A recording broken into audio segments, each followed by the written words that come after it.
अलीगढ़ प्रदेश में योगी सरकार ने 2018 में अवैध रूप से चल रहे कट्टी घरों पर रोक लगा दी थी। बावजूद इसके शहर में अवैध रूप से पशुओं की कट्टी हो रही है। स्मार्ट सिटी के हालात अब ये हो गए हैं कि पिछले कई दिनों से शहर में बदबू फैल रही है। जबकि शहर में फैल रही बदबू को लेकर खास बात यह भी है कि 2018 सील किए गए अवैध कट्टी गोदामों के ताले आखिर कैसे खुल गए, ये भी एक सोचने वाली बात है। यही वजह है कि मंगलवार को कट्टी घरों में अवैध रूप से पशुओं के कटान के बाद चर्बी से शहर में फैल रही बदबू से परेशान स्थानीय लोगों के साथ खड़े बजरंग दल के कार्यकर्ताओं का खून खोल उठा और चर्बी से फैलने वाली बदबू को लेकर 25 दिन पहले जिला प्रशासन से की गई शिकायत और दिए गए झूठे आश्वासन के बाद जिला प्रशासन द्वारा पशुओं का अवैध कटान कर चर्बी की बदबू फैलने वाले जिम्मेदार लोगों के खिलाफ कोई कार्यवाही नहीं की। यही वजह है कि जिला प्रशासन की नाक के नीचे स्मार्ट सिटी में चर्बी से फैल रही बदबू को लेकर उनके कानों पर जू नहीं रेगी, जिसके चलते बदबू से परेशान बजरंग दल ने अलीगढ़ आगरा रोड जाम करते हुए शहर में चर्बी से फैल रही बदबू से निजात नहीं मिलने के चलते नारकीय जीवन जीने को मजबूर लोगों ने अपनी ही डबल इंजन की सरकार और जिला प्रशासन के खिलाफ जमकर प्रदर्शन किया। इसके साथ ही बजरंग दल नेट का आरोप है कि शहर में फैल रही बदबू भाजपा सांसद और विधायकों की देन है। जिसकी नाक में नोटों के बंडल चले जाते उसको शहर में फैल रही चर्बी की बदबू नहीं आती है।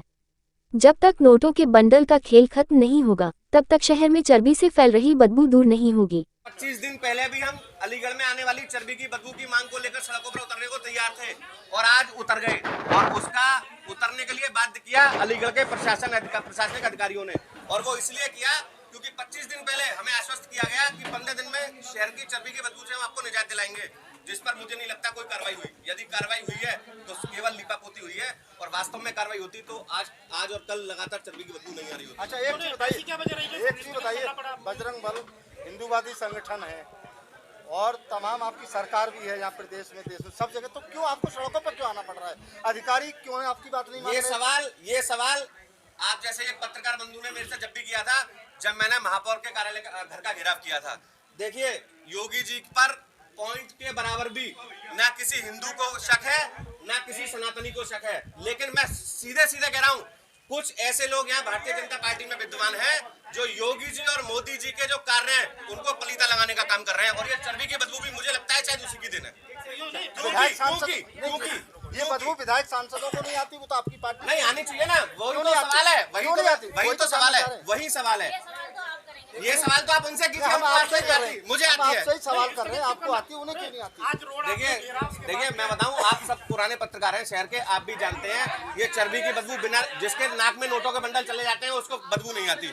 ऐसा एक बहुत बड़ा मतलब पुराना हमारे बीच में इस चर्बी की बदबू को लेकर काफी समय तक काम करने वाले अशोक जी भाई साहब भी मौजूद हैं। ये नोटों के बंडल का खेल जब तक बंद नहीं होगा, चर्बी की बदबू तो जो जिम्मेदार लोग हैं उनको आने वाली नहीं है। योगी जी जीरो टॉलरेंस जी, लेकिन अभी अचानक ये सब खत्म हो गया, क्या वजह है? देखिए, रोड जाम करना हमारा काम नहीं है, लेकिन प्रशासन ने हमें बाध्य किया रोड जाम करने के लिए। दूसरी बात, वरिष्ठ प्रशासनिक अधिकारियों पर टेलीफोनिक बात हुई और यहाँ पर सीओ फर्स्ट अभय जी आए थे। उन्होंने भरी जनता के बीच आश्वासन दिया है कि 1 हफ्ते में हम इस समस्या से शहर को निजात दिलाएंगे। और मैंने जनता के बीच ही बोला है, अगर 1 हफ्ते में निजात नहीं हमको नहीं मिलती है तो फिर आज मदारगढ़ का चौराहा है, कल ऊपरकोट का चौराहा भी हो सकता है। लेकिन जब तक अलीगढ़ में चर्बी की बदबू बंद नहीं होगी, हम ना चैन से बैठेंगे और जिम्मेदार लोगों को बैठने भी नहीं देंगे।